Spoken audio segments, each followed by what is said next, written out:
أعوذ بالله من الشيطان الرجيم. بسم الله الرحمن الرحيم. الحمد لله والصلاة والسلام على رسول الله ولا حول ولا قوة إلا بالله العلي العظيم. Chers téléspectateurs, marhaba bikoum, salam alaikum wa rahmatullahi ta'ala wa barakatuh dans votre émission Avis religieux. Bien sûr, comme le veut la tradition de cette émission, bien sûr, la présence du professeur Mohamed Aiwaz Dayman Ma'ana. أهلا وسهلا. Marhaba bik Oustad. الله يبارك فيكم. Professeur, nous allons essayer de continuer le sujet qu'on a déjà commencé, celui de la méditation dans l'islam. Bien sûr, nous avons parlé de l'importance de la méditation, nous avons parlé du mérite de la méditation. Est-ce que vous pouvez nous parler, bien sûr, des étapes qu'il faut entreprendre, ou bien par où doit-on commencer pour arriver au sommet de la méditation? بسم الله الرحمن الرحيم. الحمد لله رب العالمين وصلى الله وسلم على سيدنا محمد صلاة وسلاما يليقان به منه إليه كما هو أهله وبعد. La méditation, qui est souvent la traduction de deux termes en arabe qui sont évoqués dans le Coran. L'un découle d'une racine qui est le del et le ba et le ra, al-tadabbur, al-tafa'ul. Et il y a la racine du fa et du kaf et du ra. Et sous la même forme dérivée, بنفس صيغة الاشتقاق, التفكر. Et donc, ce sont les deux termes par lesquels généralement on désigne ce qu'on appelle la méditation. Mais pour parler des étapes de la méditation a deux stades, deux niveaux. Le premier niveau, c'est le niveau des sens extérieurs qui sont, si vous voulez, le moyen d'accès à une autre faculté intérieure qui est aussi une faculté de connaissance et que le Coran appelle le cœur. Et le Coran a associé cette faculté qui est le cœur à une façon, pas de raisonner dans le sens philosophique du terme, mais de se rappeler, de tadabbur, de tafakkur, une réflexion, réfléchir. Am lahum qulubun ya'qiluna biha. Alors pour les phases ou la phase primaire extérieure qui se résume dans les sens et essentiellement la vision et l'ouïe, al-sam'u wa al-basar, que le Coran évoque associé à la faculté intérieure qui est le cœur, et souvent également le Coran appelle cela la faculté d'al-fu'ad. Et il y a bien sûr une différence entre al-qalb, al-fu'ad, al-sadr, al-sir, ila ghayri dhalik. Donc nous ne rentrerons pas dans ces détails, mais la phase primaire est ce qui est, je dirais, visible, ce qui est accessible par les sens. Et c'est pour cette raison que le Coran, quand il nous appelle à cette méditation, il ne nous dit pas regardez les signes de la création, mais regardez ce qu'il y a à travers les signes de la création. قُلْ انظُرُوا pas samawati wal ard, mais قُلْ انظُرُوا ماذا. Ça veut dire que le support extérieur, il est un moyen. Et ce moyen, il ne peut être accessible que par les sens extérieurs. Ensuite viendra l'étape suivante qui est en rapport, bien sûr. Je suis en train d'expliquer pour rapprocher les choses, mais tout cela se passe d'une façon, je dirais, instantanée et simultanée même. Et c'est pour cette raison que le support physique, le support extérieur, il est nécessaire et il est essentiel dans cette méditation. Première raison, dans le Coran, Sidna Moussa alayhi salam, dans sa méditation, il a demandé à Allah tabaraka wa ta'ala de le voir. Mais non seulement de le voir, قال ربي أرني قال ربي أرني أنظر إليك. انظر إليك. D'abord, montre-moi afin que je puisse te voir. voir. Ça veut dire qu'il doit y avoir un support physique. Autrement, ce n'est pas possible. Mais au-delà, il y a des choses qui sont accessibles par cette faculté qui est al-fu'ad. والله أخرجكم من بطون أمهاتكم لا تعلمون شيئا وجعل لكم السمع والأبصار والأبصار والأفئدة. والأفئدة. Donc tout est réuni. Alors قال ربي أرني انظر إليك. أرني, montre-moi. انظر إليك, regardez. لأنه نظر, c'est regarder. أبصر, c'est voir. Dans le sens ou dans le contexte qui nous concerne aujourd'hui. Et c'est pour cette raison que le Coran fait la distinction nette et claire entre ces deux facultés. وَتَرَاهُمْ يَنْظُرُونَ إِلَيْكَ وَهُمْ لَا يُبْصِرُونَ. Ils te regardent bien, mais ils ne voient pas. Donc il est question de la vision de quelque chose qui dépasse les sens. Mais les sens sont l'étape première. قال ربي أرني انظر إليك قال انظر إلى الجبل. Regarde la montagne. Donc la montagne, c'est le support physique et c'est un signe de la création. Al-Jibal, entre autres.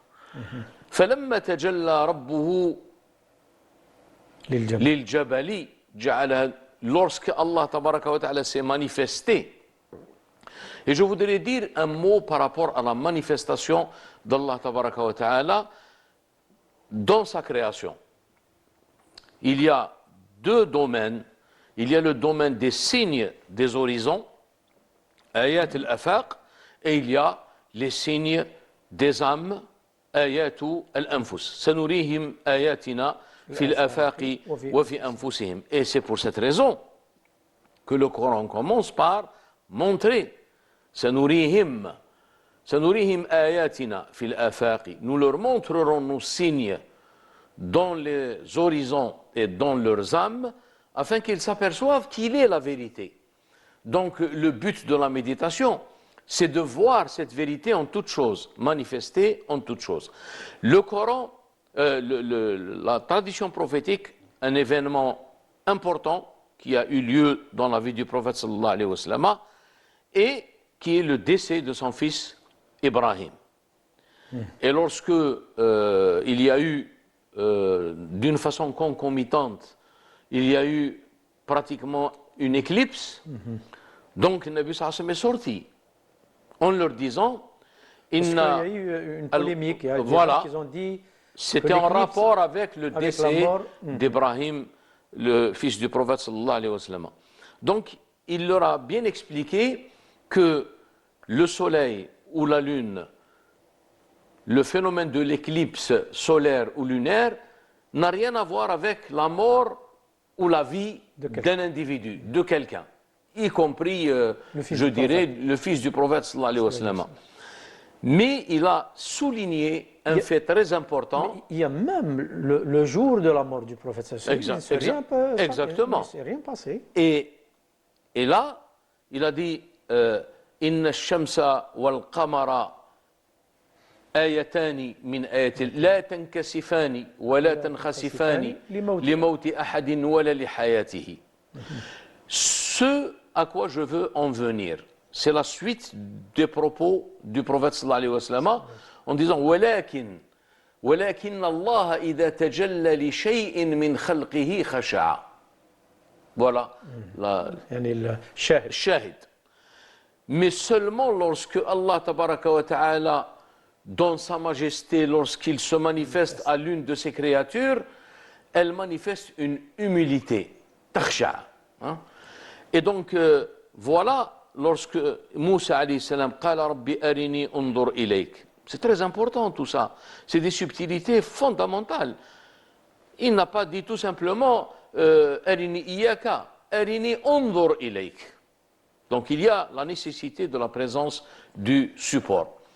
Alors il lui a dit que par rapport à la vision de l'essence, ru'yatu dhati, qui est quelque chose d'inaccessible. قال انظر إلى الجبل فإن استقر مكانه فسوف تراني سوف تراني. فلما تجلى ربه للجبل جعله دكا. Lorsque Allah s'est manifesté à la montagne, elle fut en miettes et Moïse fut foudroyé. Alors là, il a compris le message. Si une montagne qui est en pierre N'a pas résisté. n'a pas résisté à cette manifestation divine, comment veux-tu me voir? C'est-à-dire sur le rapport de l'essence, sous le rapport de l'essence. Il y a la vision, la méditation, la connaissance, la vision sous le rapport des noms divins, min jihati al-asma, min jihati al-sifat, min jihati al-af'al, qui est le domaine de cette méditation. Et je rappelle quelque chose de très important, Ibrahim alayhi salam, il a aussi une histoire très importante par rapport à sa méditation sur les signes de la création. فلما جن عليه الليل رأى كوكبا قال هذا ربي. Ça veut dire qu'il voulait arriver à cette vision directe. Et là, ensuite, il y a eu une occultation. La chose, quand elle se manifeste, à travers le soleil, la lune, mais il y a une occultation, il y a une disparition. C'est un signe de faiblesse.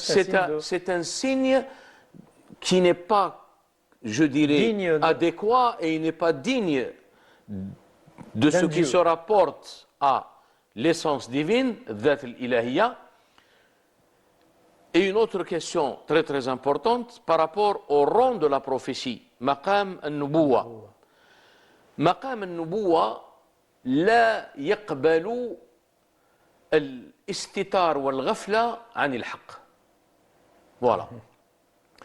Et c'est pour cette raison que Ibrahim alayhi salam, dans un autre verset, en cherchant cette méditation perpétuelle qui ne s'arrête pas et qui ne s'interrompt pas, pour le prophète sallallahu alayhi wa sallam, وفق مقامه الذي لا مقام فوقه في مقام النبوة. النبي صلى الله عليه وسلم حتى في نومه لا يعني حاضر. تنام عيناي ولا ينام قلبي. Ça, بالنسبة لإبراهيم عليه السلام, dans un autre verset, il est question d'une maladie où Ibrahim alayhi salam a regardé les étoiles et il a dit inni saqim. De quelle maladie s'agit-il? Ça veut dire que inni saqim, dans la mesure où il y a quelque chose que je ne supporte pas, c'est cette occultation. Moi, je veux une méditation perpétuelle. لا تأفل أو شيء لا يغيب. ولذلك فلما أفل قال لا أحب الآفلين. Il ne veut pas, il n'aime pas ceux qui disparaissent. Donc le support qui ne disparaît pas, c'est le support humain par excellence. Et là, le Nabi sallallahu alayhi wa sallam قال تنام عيناي ولا ينام قلبي. Donc voilà ce qu'on peut dire sur l'affaire de la méditation, parce que ce n'est pas une affaire de regarder le ciel ou regarder un signe de la création et dire que je suis en pleine méditation. Et je dirais que la méditation, elle est recommandée d'abord, elle est plus excellente, elle a une forme d'excellence qui va au-delà de l'action. Hein, dans des traditions prophétiques, tafakkuru sa'atin خير من عبادة سنة أو أكثر في روايات أخرى. Donc, parce que tout se rapporte à la question de la connaissance d'Allah tabaraka wa ta'ala.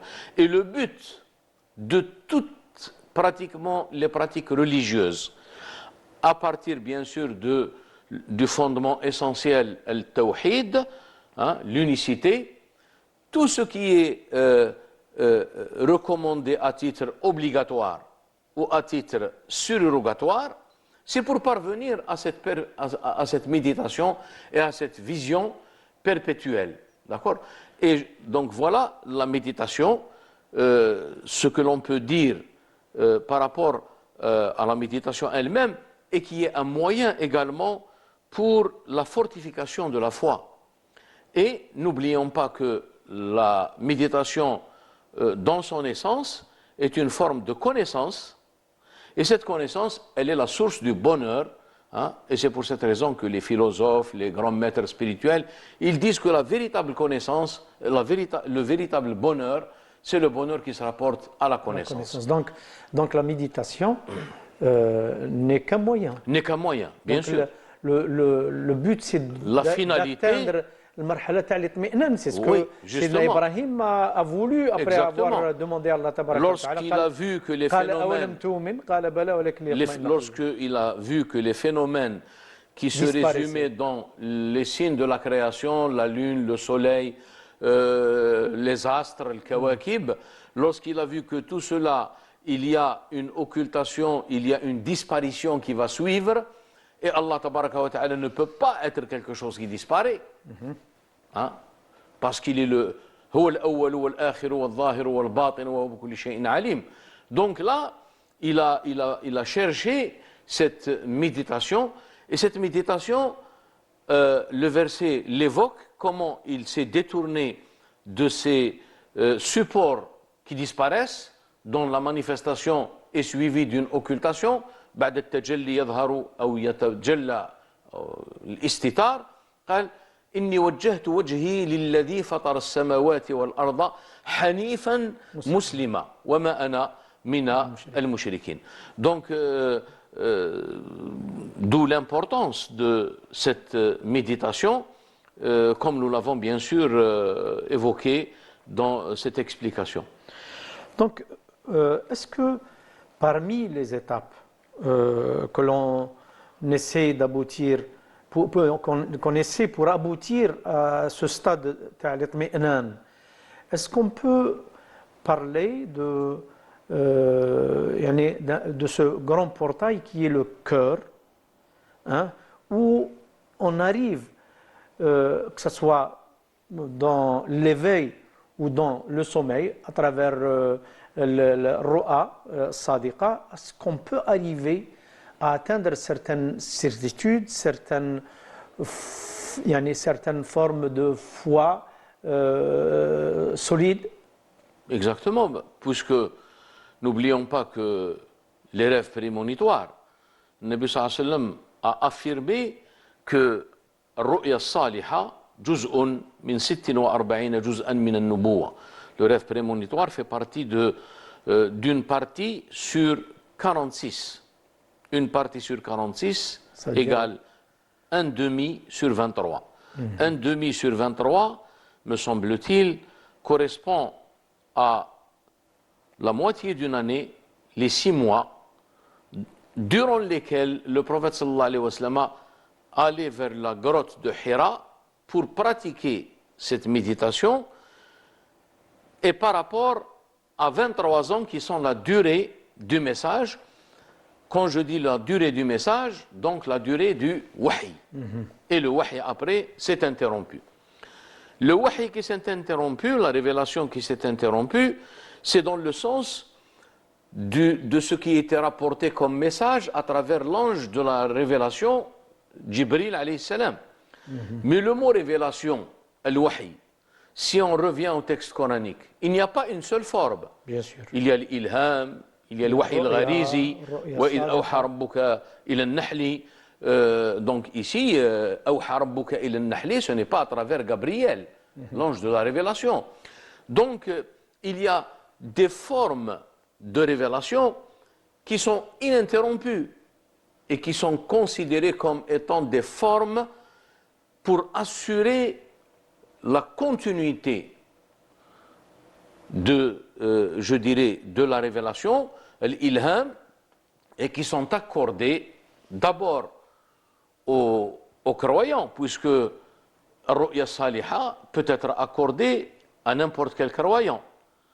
Et donc il a une partie parmi 46 parties de la prophétie qui est en lui. Pour celui qui connaît le Coran, pas dans le sens de le connaître par cœur, mais qui le connaît et connaît également toutes les stations du Coran à travers les versets coraniques, parce que les versets coraniques ne sont rien d'autre qu'une manifestation de certaines présences, la science, la puissance, ce qui explique la terminaison ou la clôture de certains versets par des noms divins. Ça veut dire que cela est une manifestation d'une présence particulière. Et là, pratiquement, on dit que ça veut dire qu'il n'y aura pas une autre révélation où Gabriel ramènera Des versets. une nouvelle prophétie. C'est terminé. Mais c'est dans le sens où il y a chez cette personne qui non seulement connaît par cœur le Coran, ce n'est pas une question de parcourisme, mais c'est une question de réalisation de la connaissance des états et des stations qui sont invoqués dans le Coran à travers ces versets. Là, il y a la prophétie qui a été introduite en lui, sauf que il n'a pas reçu de révélation comme c'était le cas pour les prophètes ou pour le prophète sallallahu alayhi wa sallam. Voilà donc une question qui se rapporte à ce que vous aviez évoqué comme question. Et ensuite, il y a le rêve prémonitoire, qui est une forme, hein, parce que le prophète sallallahu a signalé que la révélation à travers l'ange Gabriel, qui est l'ange de la révélation, s'est interrompue. Et il ne reste que les bonnes nouvelles, al-mubashirat. Alors, quand on lui posa la question, وَمَا الْمُبَشِّرَاتِ, quelles sont les bonnes nouvelles? Il a dit, الرؤيا الصالحة يراها الرجل الصالح أو ترى له. Ça veut dire soit c'est lui-même qui fait un rêve prémonitoire, ou bien c'est quelqu'un d'autre qui la voit en sa faveur. Et il vient lui dire, voilà, je vous ai vu en rêve, voilà, je vous raconte un rêve. Et vu l'importance et le caractère précieux de ce rêve prémonitoire, qui est une forme de connaissance, voire même un degré de la prophétie, le prophète sallallahu alayhi wa sallam nous a enseigné que celui qui fait un rêve à son sujet, ou au sujet d'un autre qui est son frère dans la foi, qu'il le lui dise, mais je dirais sans que cela soit répandu. Pourquoi? Parce que ça peut faire l'objet d'une jalousie. Et nous avons dans le Coran, Ya bunay la taqsus ru'yaka ala ikhwatika fayakidu laka kayda inna ash-shaytana kana lil insani aduwan mubina. Donc, d'où l'excellence et l'importance de ce rêve prémonitoire et son rapport avec, je dirais, la méditation. Et nous pouvons développer, bien sûr, Sidna Yusuf alayhi salam, il y a toute une histoire. Quand il est rentré en prison, il y a des gens qui ont vu en lui certains signes de piété, de droiture, de lumière, d'excellence. Donc ils se sont présentés à lui. Inna la naraka min al-muhsinin, ça veut dire ils ont une certitude, puisque le verbe, il est précédé de l'âme, at-tawkid. Inna la naraka min al-muhsinin. Ça veut dire la présence. Ils l'ont côtoyé, ils ont vécu avec lui pendant un moment dans la prison. Donc voilà. Ils ont pu voir. Déceler certaines choses qui font qu'ils ont obtenu une certitude que c'est un. Ils ont affaire et ils sont face à une personne qui est une personne excellente et qui a une particularité sous ce rapport-là. Et c'est pour cette raison qu'ils sont venus vers lui pour lui demander l'interprétation de certains rêves. Et c'est pour cette raison que nous avons parlé au début de l'émission, la nécessité du support physique, et la même chose dans le rêve prémonitoire. Le rêve, c'est rarement ou c'est directement et d'une façon explicite, il y a une forme ou un aspect formel du rêve prémonitoire. Et c'est pour cette raison que l'interprétation des rêves, comme c'est le cas de Sidna Yusuf alayhi salam, quand ils se sont présentés à lui, d'abord, ils lui ont demandé une fatwa, et c'est pour ça que Ibn Sirin, dans son ouvrage Tafsir al-Ahlam, il a dit, la personne qui est sollicitée pour interpréter un rêve, qu'elle sache qu'elle est devant une affaire de fatwa, par rapport à cette vie spirituelle et intérieure. Ça veut dire que c'est un savoir. C'est un savoir, une donc une connaissance. Ce n'est pas, il y a la fatwa dans le sens juridique que nous connaissons tous, mais, et c'est pour cette raison qu'ils ont demandé aftina. Aftina, ça veut dire interprète. C'est un effort. Voilà. Hein? Et يعني جهد فكري جهد نفسي روحي. ce n'est pas une, c'est quelque chose qui se rapporte à une lumière intérieure par laquelle Allah tabaraka wa ta'ala montre, hein, yuri, parce qu'il y a la vision, ru'ya, dans le verbe ra'a, et il y a al-ira'a. Et là, nous sommes pratiquement dans la question de l'ira'a, c'est la monstration, et non pas la démonstration par la raison discursive. Et c'est pour cette raison que ru'ya, elle a besoin d'être interprétée ta'bir. والتعبير هو العبور, ça veut dire partir d'un support ou d'un aspect formel. Vous faites un rêve, vous avez un aspect formel. Vous êtes en train de manger quelque chose, vous êtes en train de prendre dans la main quelque chose qui est formel. Palpable. Mais cet aspect formel, il est un support physique pour aller de ce support physique vers une interprétation qui généralement n'a rien à voir avec l'apparence. Et c'est pour cette raison qu'il y a des rêves qui sont pratiquement horribles, et quand la personne, elle s'adresse à la bonne personne qui a ce don divin et qui a cette capacité qu'Allah lui a accordée, à ce moment-là, il y a une interprétation qui n'a rien à voir avec, je dirais, ce qu'il a vu dans le rêve. Et tout cela, bien sûr, rentre dans ce qu'on peut appeler les étapes de la vie intérieure, de la vie spirituelle. Ce n'est pas quelque chose, bien sûr, qui est accordé à la majorité ou le commun des croyants, bien que, loin de toute attitude d'élitisme, il ne faut pas sous-estimer. Le croyant, il a une valeur quand même s'il n'a pas, je dirais, de connaissances, il n'a pas d'érudisme, il n'est pas versé dans les sciences religieuses, mais il y a une certaine piété. Voilà. Et, grâce à sa sincérité, grâce à sa foi qui est pratiquement simple, et là, il a des choses qui lui sont accordées et qui sont, je dirais, des dons divins. Donc, ce n'est pas quelque chose qui relève de l'érudisme ou le fait de connaître beaucoup de livres. Ça n'a rien à voir avec tout ça. Voilà.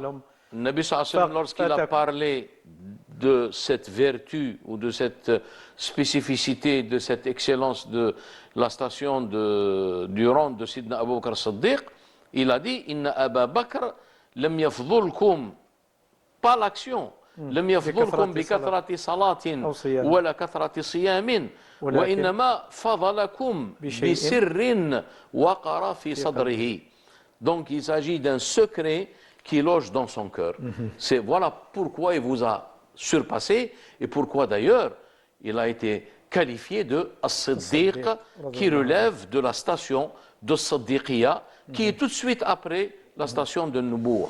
Merci professeur, nous allons passer après cette petite pause à la deuxième partie de notre émission. Donc, chers téléspectateurs, restez avec nous après un petit moment. Salam alaikum wa rahmatullah.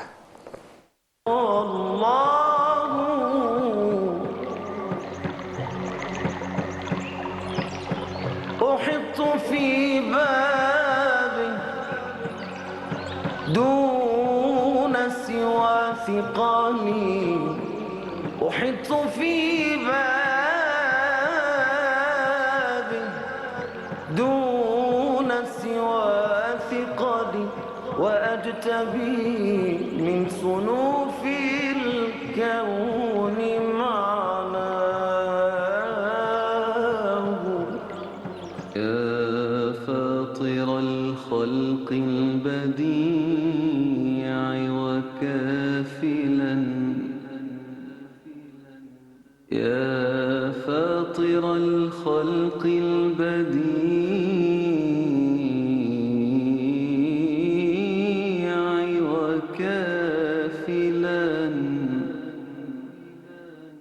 وكافلا رزق الجميع سحاب جودك هاطل يا مسبغ البر الجزيل ومسبل الستر الجميل عميم فضلك وابل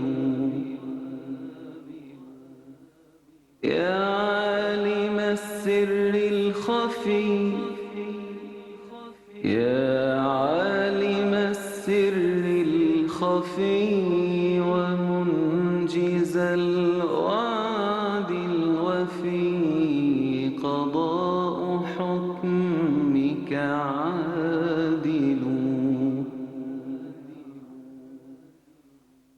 عظمت صفاتك يا عظيم عظمت صفاتك يا عظيم عظمت صفاتك يا عظيم فجل Marhaba bikum, chers téléspectateurs. Dans cette deuxième partie, bien sûr, nous reprenons notre sujet qui est un sujet très passionnant, bien sûr. Professeur, est-ce que vous pensez qu'il y a une méthode ou un moyen de méditation propre à l'islam? Ou bien peut-on utiliser ou étendre à d'autres moyens, bien sûr, comme certaines méthodes ou pratiques dans notre époque? Est-ce qu'il y a une méthode propre à l'islam qu'on ne doit pas chercher ailleurs, ou bien on a le droit d'entreprendre d'autres moyens? Le plus important, c'est d'arriver à cette excellence et d'arriver à ce stade d'excellence. Ici, bien sûr, il y a deux choses importantes. Il y a le moyen et il y a le but et la finalité. Et dans toutes les traditions, bien sûr, il y a la même finalité et il y a des moyens qui sont différents et multiples. Pour ce qui est de l'islam, bien sûr, en tant que tradition totale et complète, nous avons bien sûr la finalité et les moyens pour parvenir à cette finalité. Et il faut que les moyens Mais soient... il faut que les moyens également, d'abord, ils soient adéquats en vertu du Légible. principe d'adéquation des moyens aux fins. Et deuxièmement, il faut que ces moyens soient conformes à ce qui est pratiquement, je dirais, évoqué dans le Coran et dans le modèle prophétique qui est la tradition du prophète sallallahu alayhi wa sallam. Et quand je dis la tradition, il y a la sira, c'est-à-dire comment le mode de vie du prophète sallallahu alayhi wa sallam, qui était en perpétuelle d'abord invocation, en perpétuelle méditation, et il est impossible qu'il y ait une rupture de cette méditation. Mais vu que c'est un domaine qui est semé d'embûches et qu'il y a des possibilités d'égarement qui sont très importantes, donc d'abord, il ne faut pas se lancer dans ce domaine sans qu'il y ait un guide qui a traversé déjà ce chemin. Et c'est pour cette raison qu'en règle générale, qui est pratiquement une règle admise par la majorité des savants et par la majorité, je dirais même, des représentants de toutes les traditions, hein, celui qui veut entreprendre le cheminement spirituel pour parvenir à la réalisation de la vérité, il ne peut le faire sans la nécessité d'être soumis à l'éducation et à l'orientation d'un maître. Voilà. Donc, dans le Coran, من يهدي الله فهو المهتد ومن يضلل, et celui qui égare, tu ne trouveras pas pour lui un maître, un saint qui l'oriente. ومن يضلل فلن تجد له وليا مرشدا. يا أيها الذين آمنوا اتقوا الله وكونوا مع الصادقين. Pourquoi il nous demande d'être pieux et d'être en compagnie des véridiques? Parce qu'il y a une certaine faiblesse, une certaine incapacité à notre niveau et qui nécessite des gens qui ont cette capacité, cette lumière intérieure pour, je dirais, nous aider à traverser ce chemin. Et d'ailleurs, il y a la fameuse histoire de la rencontre de Sidna Moussa alayhi salam, qui est un messager, qui est min ulil azmi min al-rusuli, et selon ce que rapporte l'imam al-Bukhari, à un moment donné, en réponse à la question qu'Allah tabaraka wa ta'ala a adressée à Moussa, qui est la personne la plus dotée de connaissances dans l'existence, il a dit c'est moi. Moussa alayhi salam en tant que messager. Donc il y a la prophétie, Nubuwa, il y a le message, et il y a Ulul Azm min al-Rusul. Alors lorsqu'il a dit moi, eh bien, il lui a dit il y a une autre connaissance, il y a un autre type de connaissance. Et il y a une autre personne. Et il y a une autre personne qui est dotée de cette connaissance et de cette capacité d'orienter les gens dans ce domaine que vous, en tant que législateur, anta mukallaf kasahib sharia, vous ne l'avez pas. Ce n'est pas dire que cette personne elle est supérieure à Moussa alayhi salam, mais là il s'agit de deux fonctions différentes mais complémentaires. وباش يبين الله تبارك وتعالى لسيدنا موسى بانه ما تنجمش تعرف كل شيء. Exactement. Et donc lorsqu'il a trouvé cette personne elle a été qualifiée de deux choses. Elle a été qualifiée d'abord d'une personne qui fait l'objet de la miséricorde divine. فوجد عبدا من عبادنا آتيناه رحمة من عندنا.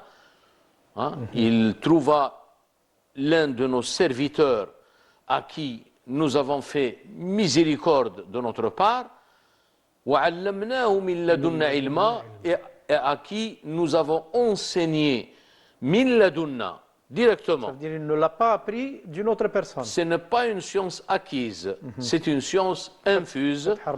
Et c'est le fameux verset que je suis en train d'évoquer qui a été à l'origine de cette distinction chez les savants entre la science acquise, l'ilm al-kasbi, ou l'ilm al-wahbi, science acquise et science infuse. Donc voilà ce qu'on peut dire à ce sujet. Et tout le récit de Moussa alayhi salam et sa rencontre, l'événement de sa rencontre avec cette personne, et cette personne lorsqu'elle commettait des actions qui dans la loi sont clairement interdites.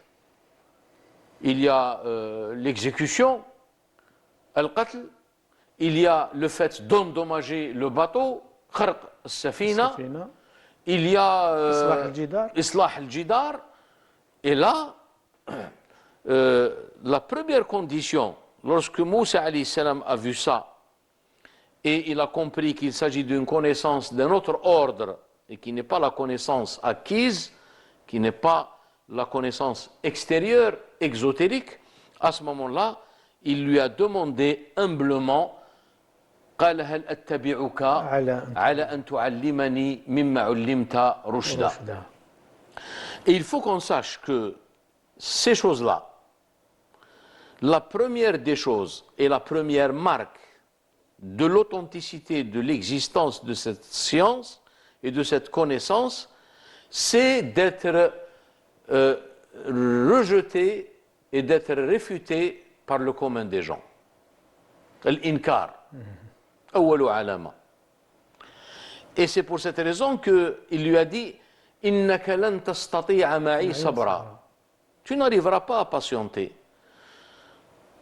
Alors il l'a suivi. Lorsqu'il a commencé à réaliser ses actes, eh bien Moussa alayhi salam à chaque fois, il dit comment se fait-il que vous commettez un acte, vous êtes en train d'endommager un navire, alors que voulez-vous que vous mettez en péril, la vie de ces gens.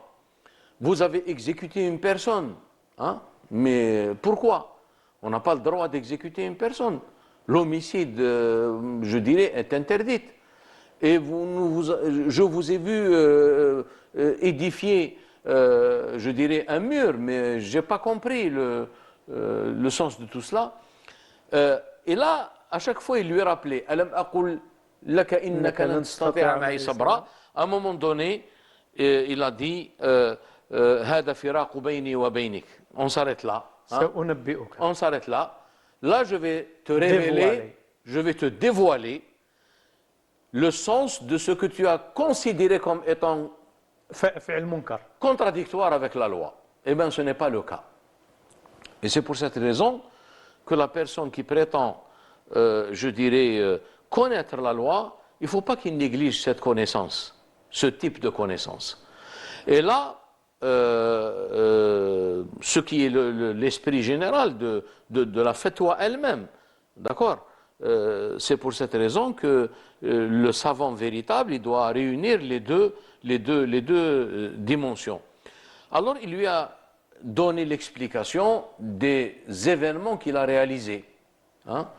Donc, le récit il est très détaillé dans Surat Al-Kahf, et c'est pour cette raison que le célèbre exégète contemporain, rahimahullah, Cheikh Sharawi, الذي في التفسير moi je considère qu'il a ramené des choses que même les anciens exégètes n'ont pas eu accès à ces secrets. C'est lui qui dit que Surat Al-Kahf سميت سورة الكهف نظرا لوجود كهوف معنوية. Elle est pleine de mystères, elle est pleine de symboles et de secrets. Et l'un des secrets les plus importants, c'est donc tout ce que porte cette histoire de la rencontre de Sidna Moussa alayhi salam avec ce fameux Al-Khidr alayhi salam. Sans rentrer dans les détails, bien sûr, s'agit-il d'un nabi ou d'un rajul salih, ainsi de suite, mais même s'il s'agit d'un rajul salih, il a quand même une forme de nubuwa, qui n'est pas la nubuwa, la prophétie légiférante, qui est le propre d'un messager, rasoul, mais quand même, il a une autre forme de prophétie qui relève de l'intuition, de l'inspiration, tout ce qu'on peut évoquer comme d'autres formes de révélation. Bien que certains savants considèrent que le Khidr est un prophète. Oui, oui, de toute façon ça existe, mais je voulais dire que même ceux qui considèrent que ce n'est pas un prophète, on leur dira que il y a d'autres formes, il a un rang élevé qui fait qu'il est doté d'un savoir qui relève de l'inspiration et de l'intuition, et non pas forcément la révélation dans le sens qu'on entend par rapport à un messager.